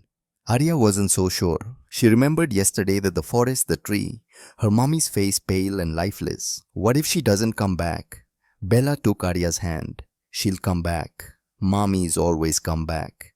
At 7:51 p.m., 3 teams converged on Warehouse Pier 7. Theo's team hit the front entrance with flashbangs and smoke grenades. The guards reacted exactly as predicted, rushing forward, calling for backup. Griffin's team slipped through the south loading dock, cut communications, killed the lights.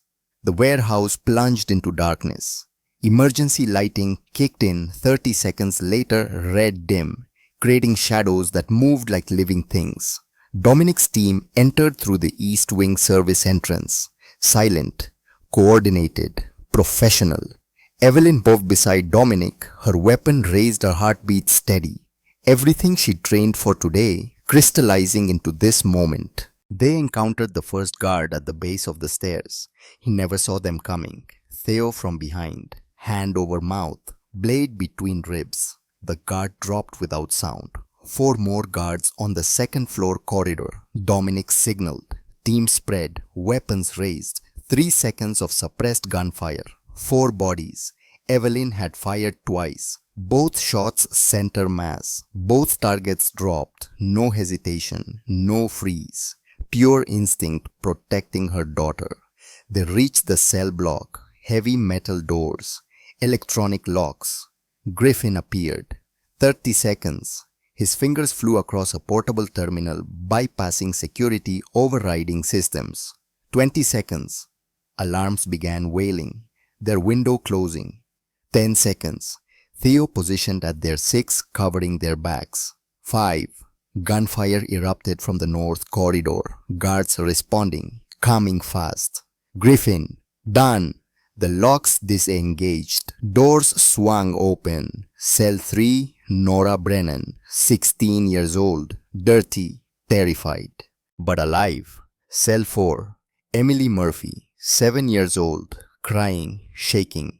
Cell 5, a woman in her 30s, Maria Santos, one of the names from Drake's list. Cell 6, another woman, younger, Clara Way, also on the list, all alive. Theo reached Nora first. Dad, her voice broke. Theo pulled her close. I got you. You're safe. More gunfire. Closer now. We need to move. Dominic's voice cut through everything. Evelyn grabbed Emily's hand. Your daddy sent me. You're safe now. Emily looked up at her with huge, terrified eyes. Promise. I promise. They moved as a unit, Dominic leading Theo, covering rear Griffin and Marcus, flanking the civilians. Evelyn stayed with Emily, one hand holding the little girls, the other on her weapon. They reached the main corridor. Guards blocked their path. Dominic didn't hesitate, returned fire, dropped 3 in rapid succession, but more kept coming. Fall back. They were retreated into a side room, industrial storage, stacks of crates, limited cover. Griffin, already on it. He pulled out charges and placed them on the external wall. 30 seconds. Dominic's team held position, trading fire with guards pouring in from both directions. Evelyn crouched behind a crate, Emily beneath her protected. A guard appeared to their left, raised his weapon toward them. Evelyn fired without thinking. The guard dropped. 20 seconds. Movement behind them. Evelyn spun. Another guard. This one closer. She fired. Hit his shoulder. He stumbled but kept coming. Evelyn fired again. Center mass. He fell. 10 seconds. Everyone down. Griffin's voice. Evelyn threw herself over Emily, shielding the little girl with her body. The charges detonated. Sound. Heat. Pressure. The wall exploded outward into the night air. Move, move, move. They ran through the smoking hole out into the loading area, where Griffin's team had vehicles waiting. Gunfire chased them, but they were already moving, loading into vehicles, engines roaring. The convoy tore away from Warehouse Pier 7, leaving chaos and bodies behind, but taking with them 4 hostages, all alive. Mission accomplished. At 8:34 p.m., Arya heard vehicles approaching the estate. She ran to the window and saw the black Mercedes, saw her mother step out. Evelyn was dirty, bloody, exhausted, but alive. Arya flew down the stairs, out the door, into her mother's arms. "You came back!" Evelyn held her daughter so tightly it hurt. "Always, baby, always." Behind them, Theo reunited with Nora. Detective Murphy's daughter, Emily, cried with relief. The 2 other women stood uncertain, but free. Dominic approached Evelyn. "You did well." She looked up at him. "We saved 4. There are 15 more on Drake's list." Dominic's expression was grim. "I know." "So what now?" "Now we finish it. Drake knows we have the hostages, knows Murphy betrayed him. He'll be coming for us tonight. Then we'll be ready." Evelyn's voice was steel.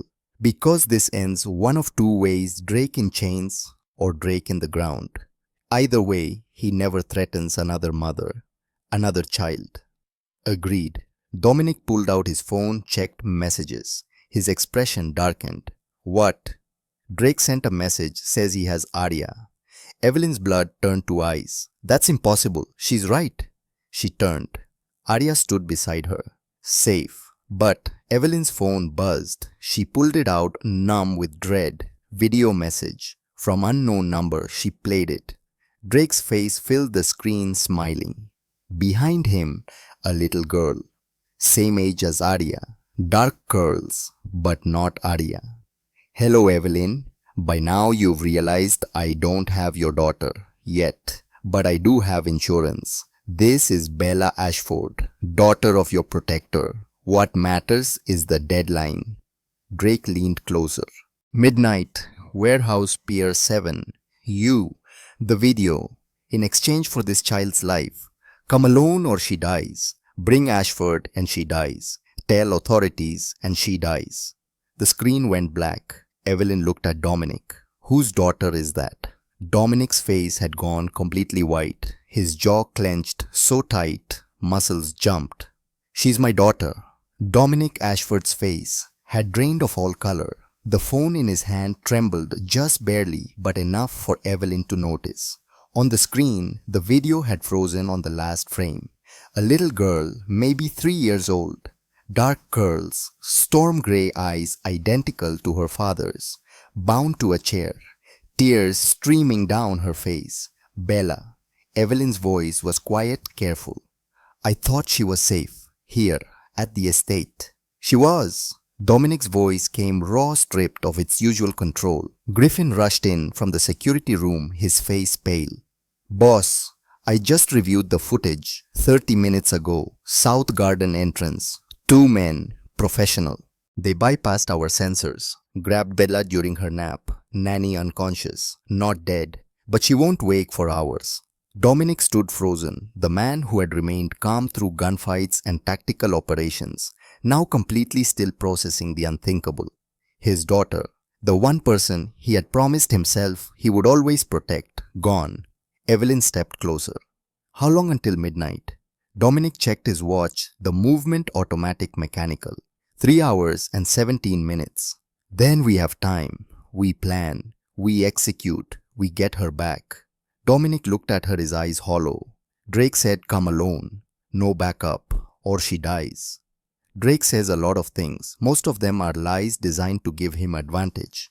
Evelyn's voice was a Teddy, the FBI analyst in her taking over.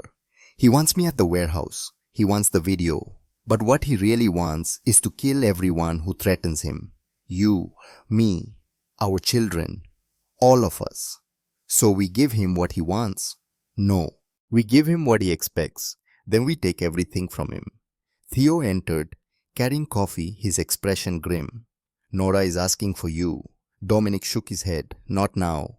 "Boss, she has information about the warehouse, about Drake's security." Evelyn and Dominic exchanged glances. They found Nora in the medical wing, sitting on a bed wrapped in blankets, her eyes haunted but clear. "I heard them when they had me, Drake's men, talking about protocols, about how the boss never goes anywhere without insurance." "What kind of insurance?" Nora's voice was quiet but certain. "Explosives. He wears a vest. Dead man's switch. If his heart stops, the warehouse detonates. Everyone inside dies." Evelyn felt ice water flood her veins. "How do you know this?" "Because I asked when they had me locked up, tried to make conversation. One of the guards was young, stupid, bragged about how smart his boss was, how untouchable."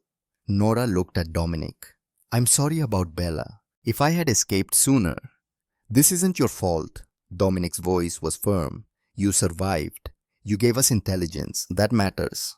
He turned to Evelyn and Theo.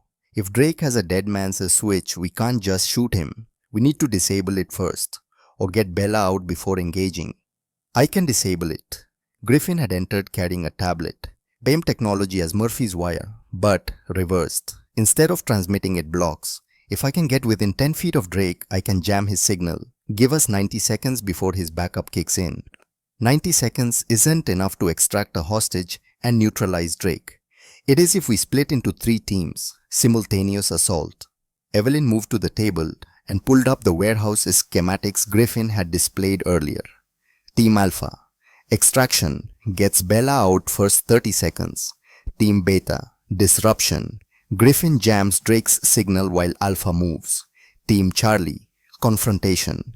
I keep Drake distracted, talking, buying time. Dominic shook his head. "Drake wants you. If you go in alone, he'll kill you immediately. Not if I'm wearing a vest identical to his. Not if he thinks I have my own dead man's switch." Griffin looked up. "That could work. If Drake believes you're equally armed, he'll negotiate. Buy time. Give us our window." Theo crossed his arms. "And when he discovers it's a bluff, then I shoot him somewhere that hurts, but doesn't kill. And we get out before his backup arrives." Evelyn's voice was cold, calculated. Everyone stared at her, the woman who had been hung from a tree 36 hours ago, who had trained for less than a day, who had never killed anyone before tonight. Now planning an assault on one of the city's most dangerous criminals. "Are you sure you can do this?" Dominic's question wasn't doubt, it was confirmation. Evelyn thought of Arya sleeping upstairs safe for now.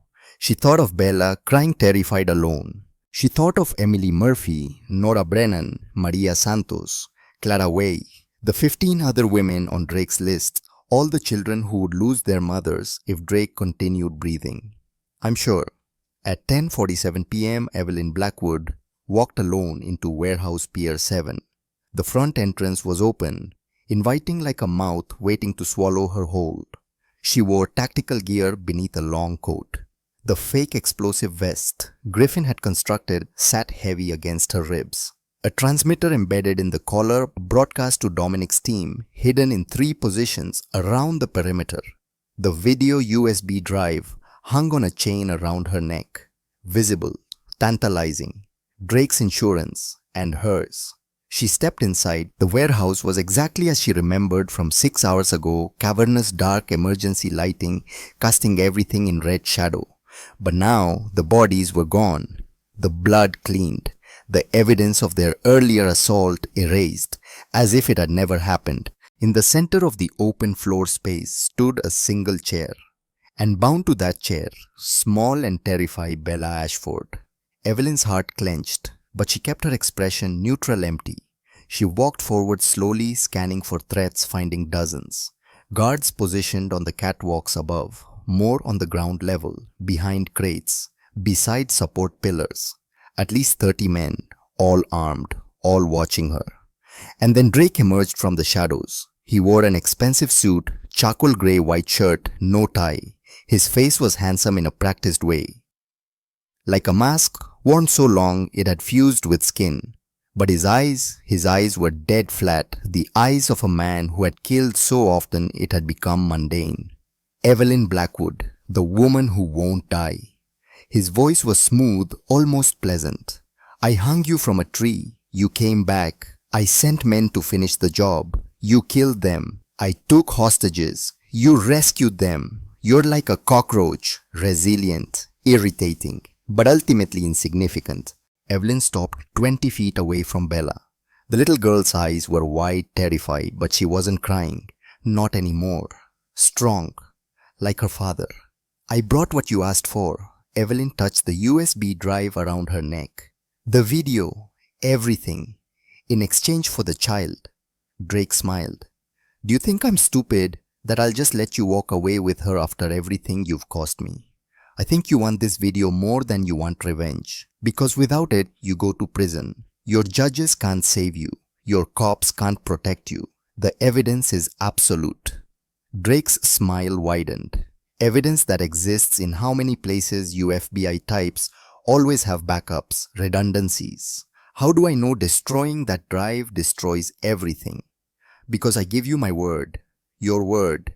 Drake laughed, the sound echoing in the vast space.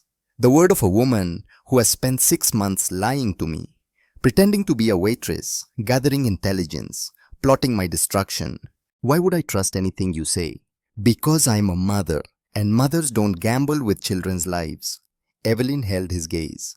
I give you this video. You give me the girl. We both walk away. You continue your empire. I disappear with my daughter. This ends. Drake tilted his head, studying her. What about Ashford? Does he agree to let me go? Ashford wants his daughter back. That's all he cares about right now. Drake circled, slowly evaluating testing. Show me the vest. Evelyn opened her coat, revealing the fake explosive vest beneath. Dead man's switch, same as yours. If I die, we all die, including your men, including you. Drake's eyes narrowed. Clever. Ashford's work, my work. I'm not just a waitress, remember? Drake stopped circling and stood directly between Evelyn and Bella. Here's what's going to happen. You give me the drive. I verify it's genuine. Then I decide whether either of you leaves alive. That wasn't the deal. I'm changing the deal. Outside, Dominic listened through his earpiece. Every word, every breath. Griffin crouched beside him. 45 seconds since she entered. Drake is stalling, waiting for something. Back up. Theo's voice through the comm. 3 vehicles approaching from the north. 10 men, maybe more. We move now or we lose our window. Dominic's hand clenched. His daughter was 20 yards away, bound, terrified, and he couldn't reach her without triggering a bloodbath. Griffin, how close do you need to be? 10 feet, maximum. Can you get there without being seen? Griffin studied the warehouse through night vision. South entrance, ventilation shaft, leads to upper catwalk. I can get above Drake, drop down to 10 feet, jam his signal. How long? 3 minutes. We don't have 3 minutes. Then I move fast. Griffin disappeared into darkness. Theo. Sir. Alpha team ready. Ready. When I give the signal you breach, get Bella. 30 seconds. Understood. Dominic checked his weapon, his hands steady despite the fear clawing at his chest. His daughter, his Bella, the only good thing left in his life after Catherine died. If he lost her, he couldn't finish the thought. Inside, Evelyn was running out of time. Drake had taken the USB drive and was examining it, turning it over in his hands like a toy. Give me the girl, now, or the deal is off. There is no deal, Evelyn. There never was. You're going to die here. Your daughter is going to watch, just like you watched when I hung you from that tree. And then I'm going to kill her too. Drake's smile was genuine, now enjoying her fear. But first I want you to understand something. I want you to know exactly how much power I have, how untouchable I am. He snapped his fingers. A door opened. A woman was pushed forward, blonde mid-20s, bruised, terrified, but alive. Evelyn's breath caught. The woman looked at her with desperate eyes. Help me, please. Drake laughed. Recognize her? Probably not, but you should. Her name is Ivy Drake, my daughter. Evelyn's mind raced. Drake had a daughter. Intelligence reports had mentioned her, but she had been overseas studying out of the business. What does she have to do with this? Drake pulled Ivy close, almost gentle. Everything. You see, Ivy here made a mistake. She fell in love with a federal agent, started having doubts about our family business, started thinking about testifying. He stroked her hair. Ivy flinched. So I've been re-educating her, reminding her where her loyalties lie, and tonight she's going to prove her loyalty by killing you. Drake handed Ivy a gun. Shoot her. Center mass. Do it now. Ivy's hands shook. The gun wavered. Dad, please. I can't. You can. And you will. Or you join her. But then something happened. Evelyn looked at Ivy, really looked at her. And he saw something familiar in those terrified eyes. Something that triggered memory like lightning. The blonde hair was dyed. The face was older, harder. But underneath, Ivy, Evelyn's voice cracked. Ivy from St. Mary's. The woman froze. The gun lowered slightly. Evie. Drake's smile faltered. You know each other. Evelyn's world tilted. Fragments of memory flooding back. St. Mary's foster home. Two girls, ages 12 and 8. Evie and Ivy. The older protecting the younger. Taking beatings. Sharing food. Surviving together.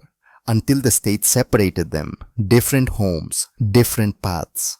Evelyn had tried to find her. Begged social services. But the system swallowed Ivy. And Evelyn had failed her. Now here she was. Broken. Controlled. Weaponized. Ivy, listen to me. Drake backhanded Ivy across the face. Don't talk to her. But Evelyn continued, her voice calm, steady, filled with 20 years of regret. I looked for you. For 3 years after I aged out. I called every agency, every shelter. But you had disappeared into the system. I failed you, and I'm sorry. Ivy looked up, tears streaming. You looked for me. Every day, until I thought you were dead, until the guilt almost killed me. Evelyn stepped closer, ignoring Drake, ignoring the gun, seeing only the 8-year-old girl who used to hold her hand in the dark. The night before they separated us, you said you'd wait for me. Remember, you said when I turned 18, I'd come back and we'd leave together. Ivy's voice cracked. I waited. For 3 years. You never came. Because they wouldn't tell me where you were. I tried, Ivy. I swear I tried. Evelyn's voice broke finally, the wall cracking. You were my sister, the only family I ever had, and losing you destroyed me. Ivy lowered the gun, slowly looking at this woman, her Evie older, now scarred, but still recognizable. Still the girl who had protected her, still the sister who had loved her.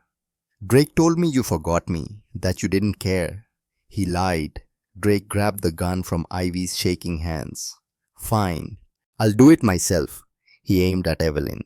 And that's when 3 things happened simultaneously. Griffin dropped from the catwalk above, landing in a crouch 10 feet from Drake. The jamming device activated a high-pitched whine that only electronics could hear. Drake's dead man's switch went dead unresponsive. Theo's team breached the south entrance. Flashbangs, smoke, chaos, racing toward Bella's position, and Dominic came through the front entrance like vengeance in human form, weapon raised, voice cutting through everything. Drop it! Drake spun his gun, now aimed at Bella. One step closer and she dies. Dominic froze. For 3 eternal seconds, nobody moved. Then Evelyn acted. She pulled her own weapon, the one hidden beneath her coat, and fired.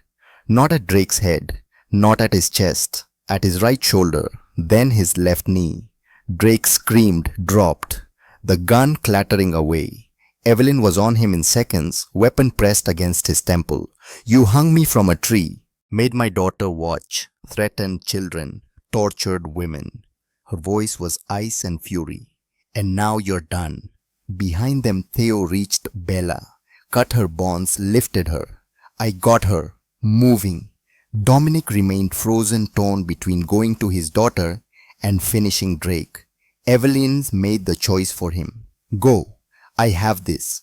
Dominic ran, caught up with Theo at the extraction point, took Bella from him, held his daughter so tight she gasped. Daddy, I'm here. You're safe. I'm so sorry. Bella buried her face in his neck, finally allowing herself to cry.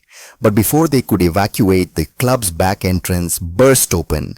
Detective Murphy stumbled out, face bruised, lip bleeding, but alive.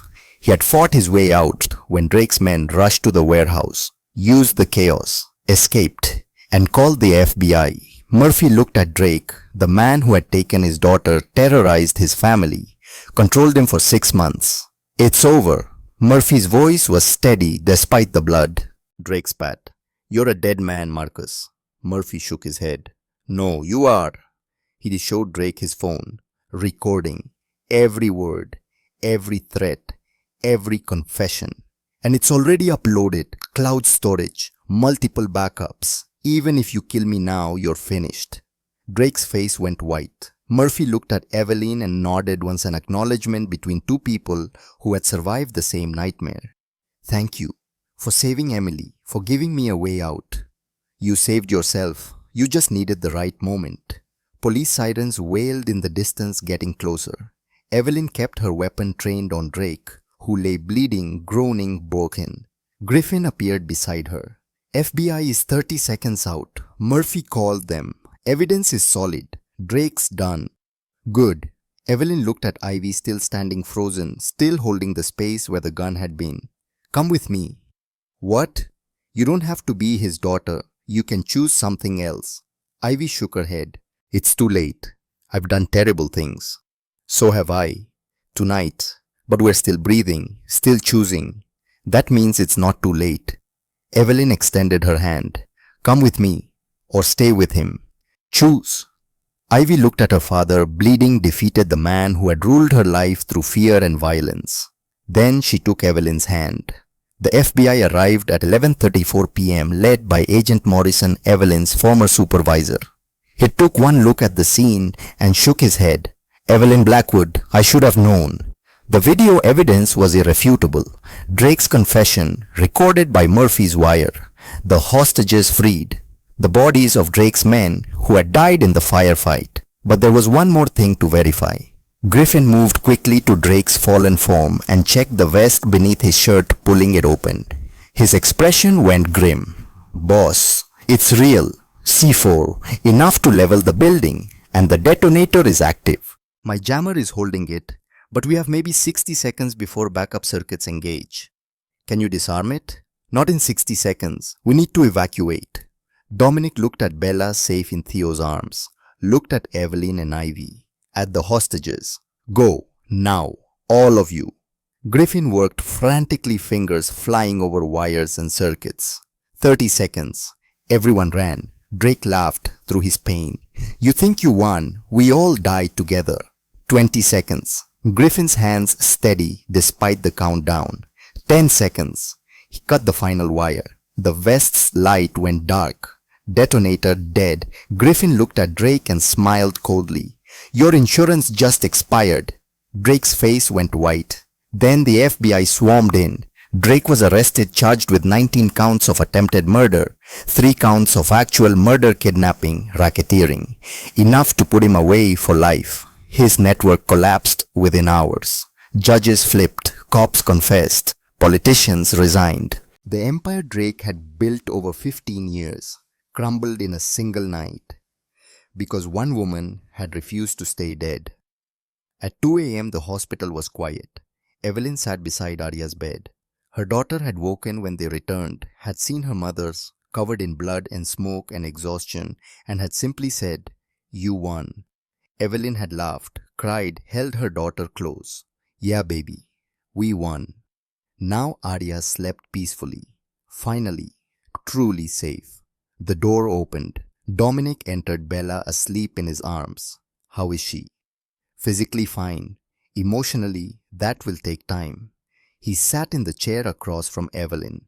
"Thank you for getting her back, for risking everything. You would have done the same." "Yes, but you didn't have to. She's not your daughter." Evelyn looked at Bella's peaceful face. "She's a child who needed saving. That's enough." They sat in comfortable silence. Finally, Dominic spoke. "What will you do now Drake is finished? You're free." Evelyn considered this. "I have 15 other women to protect, the ones on Drake's list who are still out there, still afraid, still hiding. You're going after them. I'm going to help them, relocate them if needed, protect them, make sure they know they're not alone." "That's a full-time job." Evelyn smiled. "Good thing I just quit the FBI again." The Blackwood Foundation opened in a renovated building downtown.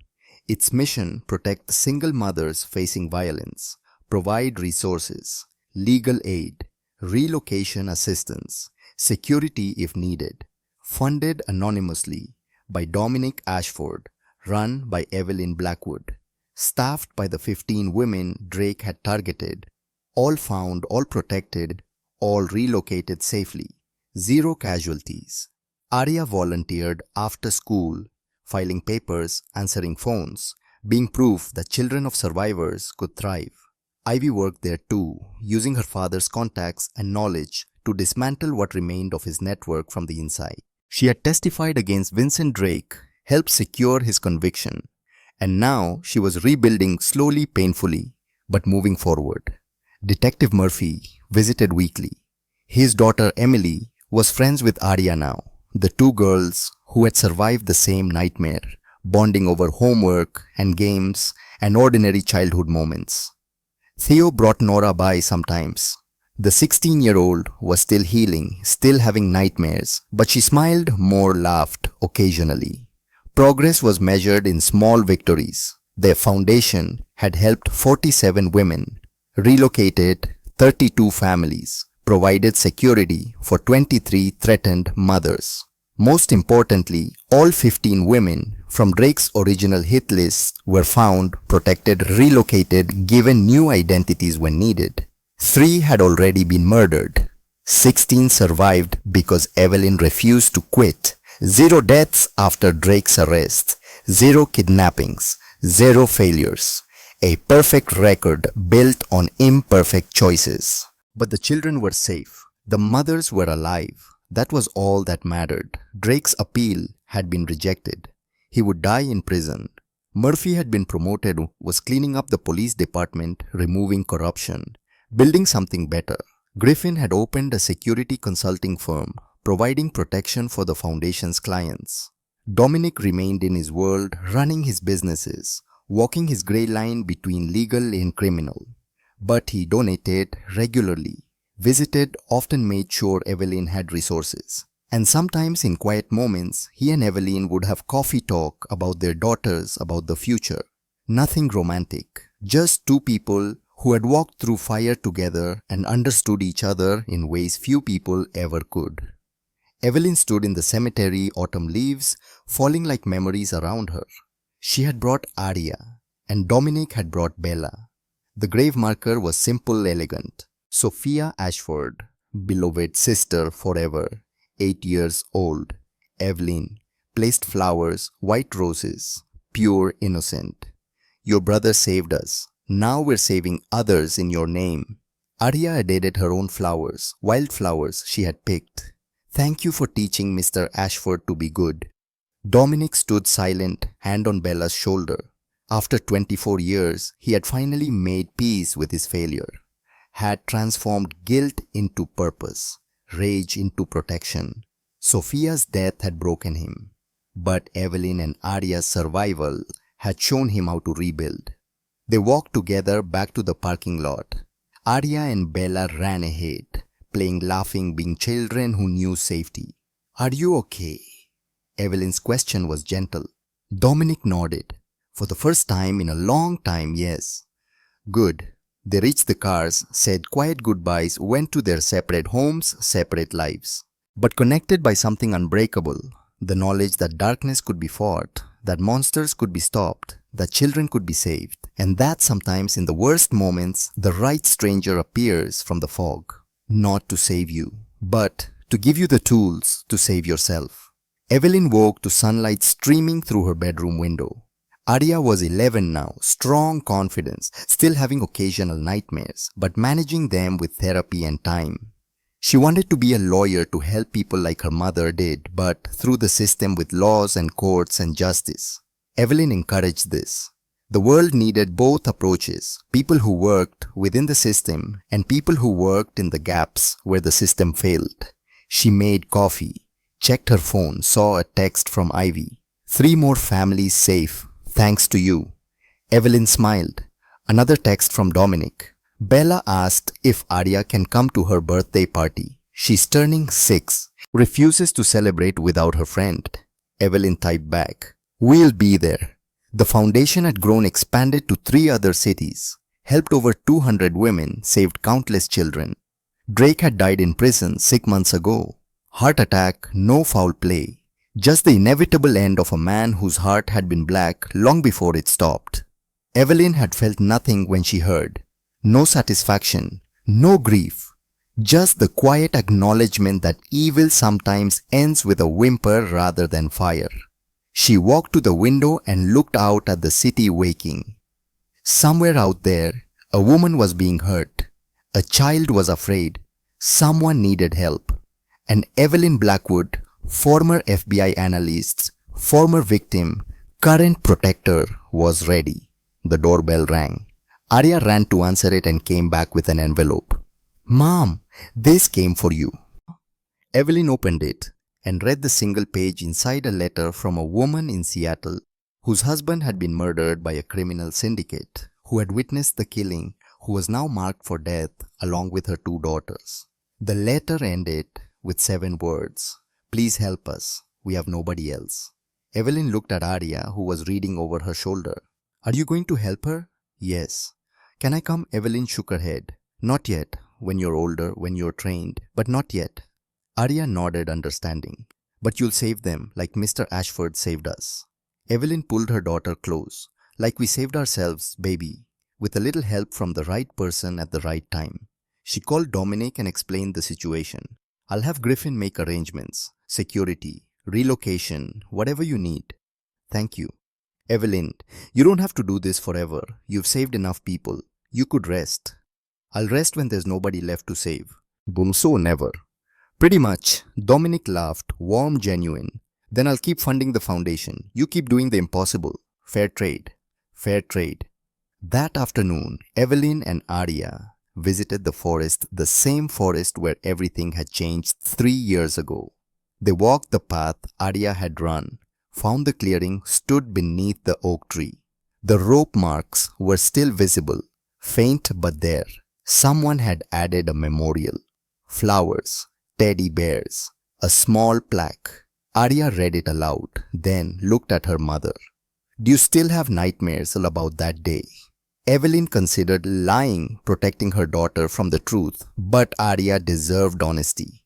Sometimes, not as often, but sometimes I wake up and feel the rope, hear the voices, see you running through the fog. Does it get better? Yes, with time, with purpose, with knowing that what happened to us led to helping others. Arya placed fresh flowers at the memorial. I'm glad I ran to Mr. Ashford. I'm glad he stopped. So am I. Evelyn took her daughter's hand. But you know what I'm most glad about? What? That I have a daughter brave enough to run toward danger to save her mother. That's the best thing I could ever hope for a kid who doesn't give up. Arya squeezed her hand. You taught me that. You never gave up, even when they hurt you, even when it was scary. They walked back toward the car, leaving the forest behind, but carrying its lessons forward: strength, resilience, the refusal to accept defeat, and the knowledge that sometimes the darkest moments create the brightest lights. Evelyn Blackwood had been hung from a tree, had been left to die, had been written off as another statistic, another victim, another tragedy. But she had climbed down, had learned to fight, had become the person who appears from the fog when someone else needs saving. And in doing so, she had saved herself. That evening, the foundation held its annual gala. 200 people gathered: donors, survivors, supporters. Evelyn stood at the podium, Arya beside her, both wearing simple, elegant dresses. Dominic sat in the front row, Bella on his lap, both smiling. Ivy stood near the back, no longer Drake's daughter, just Ivy, finding her own identity. Theo and Nora, Murphy and Emily, Griffin, all the people who had fought that night, all the families they had saved, all the children who would grow up safe because someone had chosen to act. Evelyn began her speech. 3 years ago, a little girl ran through fog and forest, barefoot, terrified, desperate. She didn't know who would stop or if anyone would care, but she ran anyway because giving up was not an option. Evelyn looked at Arya. That little girl taught me that survival isn't about being the strongest or the smartest. It's about being brave enough to ask for help and stubborn enough to keep fighting. She looked at the audience. Every person in this room has fought, has survived, has refused to let darkness win. And that's why we're here tonight, not to celebrate what was taken from us, but to honor what we built from the ruins. The foundation has helped over 200 families in 3 years. We've relocated threatened women, provided security, offered legal aid, given people second chances. But more than that, we've created a community and network of survivors who refuse to be victims, who help each other, who prove that evil doesn't always win. Her voice strengthened. Vincent Drake thought he could terrorize us into silence, thought fear was power, thought violence made him untouchable. He was wrong, because one little girl ran toward a stranger, and that stranger chose mercy over convenience, and that mercy became a foundation, became a movement, became proof that good people still exist. Applause filled the room. Evelyn raised her glass. To everyone who stopped, who listened, who helped, who fought.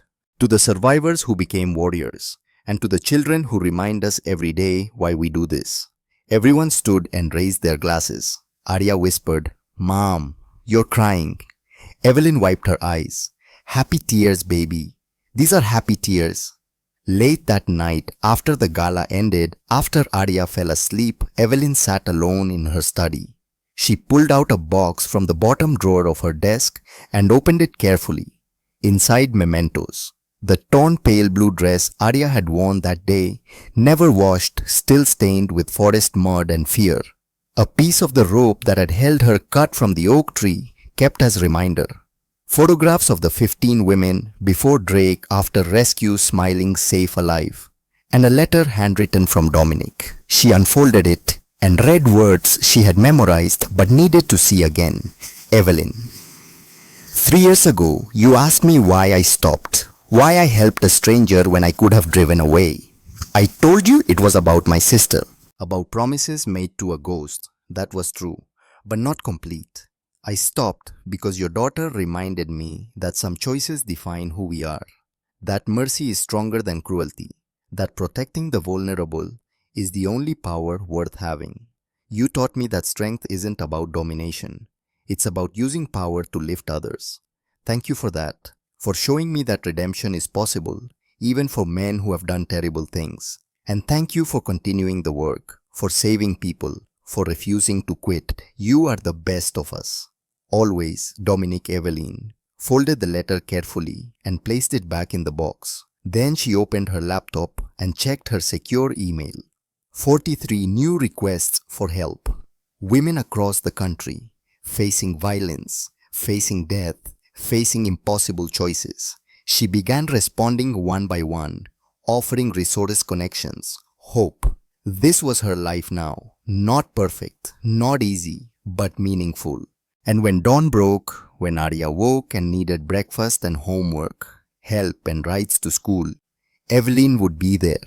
Mother first, protector second, but always both. Because that was what survival looked like. Not an ending, a continuation, not a destination, a journey, not giving up, ever.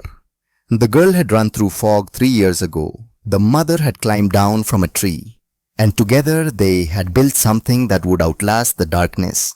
A foundation, a promise, a legacy. That when you cry for help in the darkness, someone will answer. Someone will stop.